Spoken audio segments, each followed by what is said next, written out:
Bonjour mes chers amis, j'aurais vraiment été très heureux d'être avec vous aujourd'hui. Vraiment très heureux, mais malheureusement, euh, je suis en fauteuil roulant, les grands voyages sont assez difficiles et en tout cas très déconseillés par mon médecin. Je n'ai pas beaucoup de mobilité euh, physique, mais mon cœur est très mobile et je peux vous affirmer qu'il est avec vous. De tout cœur, je suis avec vous pour vous parler de cette magnifique encyclique du pape François. À la lire, j'ai tout de suite compris pourquoi le pape a choisi le nom de François. Il a aussi vraiment un engagement très profond pour les pauvres, mais ça, nous le savions déjà. Et à travers l'encyclique, nous remarquons qu'il a aussi un engagement très profond avec la nature. Et l'encyclique s'ouvre par une très belle phrase, je vais vous la lire. Notre maison commune, la terre, est comme une sœur avec laquelle nous partageons notre existence et comme une mère belle qui nous accueille dans ses bras. Alors il y a déjà trois idées là qui sont essentielles. Il y a la maison commune, c'est notre terre à tous, notre terre patrie, comme dit Edgar Morin. Il y a l'idée d'une mère belle, qui n'est pas une belle-mère, mais il insistera beaucoup dans toute son encyclique sur la beauté, la recherche de la beauté. On disait au Moyen Âge que la beauté de Dieu révèle la beauté du Créateur, et c'est ce qu'il nous laisse évidemment entendre. Et puis, il y a l'accueil dans les bras, c'est évidemment la miséricorde. Et toute cette encyclique est sous le signe de cet immense personnage du Moyen-Âge qu'a été François d'Assise. Elle est aussi, d'ailleurs, il cite souvent, un peu sous l'égide de Bartholomé Ier, qui est le patriarche orthodoxe de Constantinople, qui a une sensibilité écologique très affinée. Il nous avait invités à un colloque qui s'appelait Monothéisme et écologie, il y a de ça déjà une quinzaine d'années, et j'avais été vraiment frappé par la profondeur de son engagement écologique. Et je trouve que pouvoir dire que le pape des catholiques et que le primat d'honneur de l'orthodoxie sont sur cette piste est très rassurant, en tout cas non seulement pour l'avenir de ces églises respectives, mais aussi bien sûr pour l'ensemble du mouvement écologique dans lequel je suis, comme vous le savez, très engagé. Alors il commence par une analyse de la situation écologique, que j'ai trouvée très fine. On a l'impression qu'il a proposé les thèmes que nous défendons en les défendant aussi. Il n'est pas ambigu sur le climat. Il dit que le climat est en effet modifié par l'action humaine. On avait entendu dire que peut-être il serait très prudent sur cette thèse, que peut-être les climato-sceptiques auraient été influents, mais pas du tout. Pas du tout. Il n'y a pas tout ça. C'est tout à fait clair. Il parle de la biodiversité. Il dit chaque espèce est utile. Il évoque à ce sujet un autre grand saint qui est Saint Bonaventure, qui a été un successeur franciscain de Saint François, aussi au XIIIe siècle. Et Bonaventure a beaucoup parlé de la Trinité, montrant qu'en Dieu, il y avait la dimension d'échange, d'échange d'amour, naturellement, entre les trois personnes de la Trinité. Il y avait donc de la diversité en Dieu, et cette image, il la rapporte à toute la création, dans laquelle la diversité et les échanges entre les innombrables espèces sont vraiment la marque profonde de la vie. Cette cette assimilation à Bonaventure m'a beaucoup plu. J'ai trouvé ça très, très fin, j'allais dire très astucieux. Il parle beaucoup de l'eau aussi, la protection de l'eau pour les pays du Sud en particulier, qui risquent, si le climat est très dérangé, d'être privés d'eau douce. Et puis alors, il passe à l'écologie humaine, à l'écologie urbaine. C'est une écologie intégrale qu'il propose. L'écologie urbaine, c'est comment faire pour que les citoyens des villes ne soient pas, au moins pour une partie d'entre eux, tentés par la drogue, par la fragmentation de la société, comme il le dit. Il déplore avec beaucoup de vigueur l'accentuation de la pauvreté un peu partout dans le monde, mais aussi dans nos pays qui sont des pays riches. Et à partir de cette vision d'une écologie intégrale qui associe les sciences biologiques aux sciences humaines, il dit, en raison de tout cela, la confiance dans le progrès s'émousse. Et il constate, c'est très sévère ça, mais malheureusement très vrai, que les politiques, les grands responsables politiques sont soumis à la technologie et à la finance. Ben, c'est exactement ce que nous disons. C'est exactement ce que nous disons. Et à partir de là, il constate que les grands-messes onusiennes, il y en a eu des séries, en effet, pour le climat.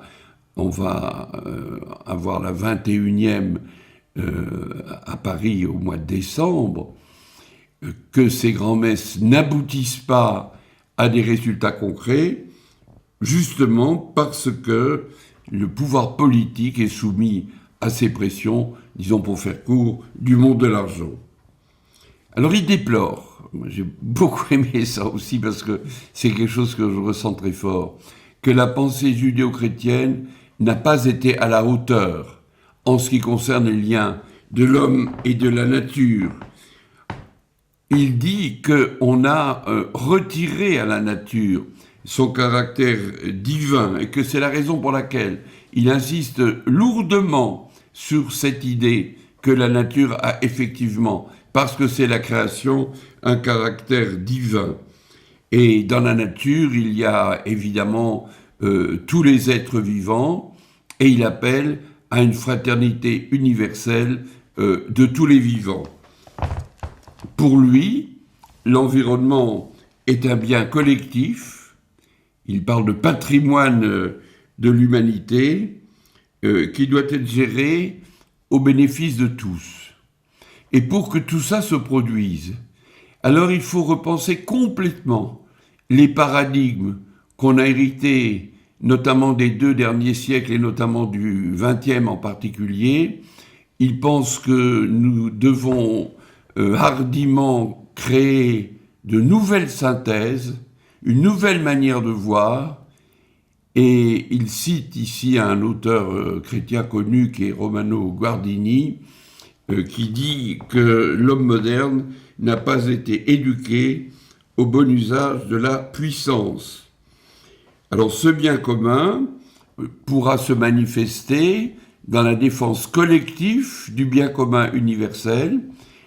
Il prend des exemples, pas mal d'exemples. Il parle notamment de la protection des océans, où il y a ici évidemment les eaux internationales qui doivent être gérées par tous et tous ensemble, ce qui est un lieu où le bien commun s'impose tout naturellement. Et ensuite, il passe au côté spirituel de son message. Il appelle à une spiritualité écologique, à une conversion écologique. Et dans cette conversion écologique, il dit quelque chose qui va évidemment nous plaire à tous, c'est que le bonheur ne vient pas par le consumérisme, que la sobriété a toujours été une valeur des grandes traditions spirituelles, que la sobriété peut rendre heureux, que lorsque l'on a des convictions dans ce domaine et qu'on n'est pas tenté et frustré par le manque de biens futiles ou inutiles, nous sommes portés par notre adhésion à l'idée de la sobriété. Et je retrouve ici évidemment ce que dit notre ami Pierre Rabhi, qui parle dans un de ses bouquins bien connus de sobriété heureuse. Donc se dessine, vous le voyez, une belle vision globale de la nature, de l'homme, de la spiritualité. Et alors il finit son encyclique en nous menant au ciel. Et là, il a des phrases magnifiques. Alors je les reprends. Nous marchons vers un face-à-face avec l'infinie beauté de Dieu. Vous voyez, le terme de beauté revient de nouveau. L'infinie beauté de Dieu en joyeuse harmonie avec les mystères de l'univers. C'est la tombée finale de cette encyclique. Voilà en gros le contenu, mais alors il y a aussi la forme. Et j'ai été très frappé que ce grand texte, long d'ailleurs, c'est un long texte, n'a pas été conçu selon le rituel de la pensée occidentale classique. Il n'y a pas le plan tel qu'on apprend à faire un plan dans les facs de droit, par exemple, où je l'ai appris moi-même. Il y a plutôt une pensée qu'on pourrait baptiser d'holistique, voire de circulaire. Il revient souvent à des thèmes qu'il a déjà évoqués, mais par d'autres chemins. Et c'est évidemment ce mode de pensée qui est le mode de pensée de l'écologie. Bon, ce qui est frappant aussi, c'est qu'il n'a pas la langue de bois. Tout est clair, tout est simple, tout le monde comprend tout. Et ça, c'est extrêmement important. Et personne ne se demande si le pape est en train de nous emmener en bateau. Tout le monde comprend aussi que ce texte a une authenticité et une sincérité extraordinaire. Et je pense que la main du pape y est présente beaucoup. Tout d'un coup, on s'y attend pas du tout. Il y a un petit coup de chapeau à Sainte Thérèse de Lisieux qui a été très sobre. Et j'imagine bien François rajouter ça à la relecture de son texte, parce qu'on sent sa patte dans pratiquement tout cet ensemble réfléchi sur l'écologie. Alors notre ami Nicolas Hulot a dit que l'écologie, grâce à ce texte, avait acquis ses lettres de noblesse. Je partage évidemment tout à fait cette idée. En tout cas, ceux d'entre nous, ils sont nombreux, qui se sont engagés dans cette direction, il y a longtemps ou moins longtemps, trouvent ici un support puissant pour les chrétiens, parce que l'encyclique ne s'adresse pas qu'aux chrétiens, elle s'adresse aussi à tous les humains. Le pape ici est un petit peu le père de la communauté humaine tout entière, il le laisse entendre à plusieurs reprises. Je pense que pour nous tous, c'est un encouragement précieux et que ce que nous attendions, puisque nous attendions cette encyclique, eh bien vraiment, alors vraiment, on n'a pas été déçus. J'allais presque dire, vive ce merveilleux pape François. C'est une des rares voix qui s'élève dans un monde profondément troublé, où on sent bien que l'économie est flageolante, que malgré l'acharnement thérapeutique que l'on fait, selon l'expression de mon ami Pierre Rabhi, ça ne marche pas bien, et que peut-être avec les crises successives, ça marchera encore moins bien. Mais nous savons à travers ce texte qu'il y a un message d'espérance. L'espérance est tout à fait présente, et la voix du pape est une voix qui porte. Et l'humanité n'a pas beaucoup de voix qui portent vraiment une espérance. Et je trouve que ceci est tout à fait à son crédit. Et terminons en disant vive le pape François et suivons-le.